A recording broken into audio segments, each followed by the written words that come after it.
এখানে জিনা করা দোষের গুনাহের, তবে যদি বিয়ের প্রতিশ্রুতি দিয়ে জিনা করে তাই it's okay bro, it's okay, totally fine. But বিয়ে করবে এটা বলতে হবে, প্লিজ প্লিজ প্লিজ প্লিজ। কি বলতে হবে যে ওগো ওগো ওগো প্লিজ বলো বিয়ে করবে, বিয়ে করবে, তাহলে জানা করবো। ছেলে বলবে কোরআন ছো কোরআন ছো কোরআন ছো, প্লিজ প্লিজ প্লিজ কোরআন ছো, আমার ছেড়ে যাবো না, প্লিজ বলো তবা দর্শি গায়ে দর্শি আজীবনে করতাম না, কোরআন মাথায় নাও, মসজিদ ছো।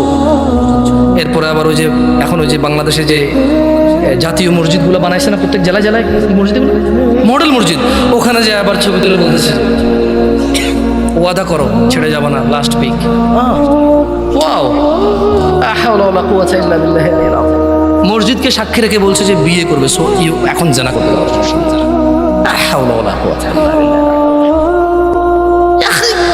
গোবর নাকি মাথায়?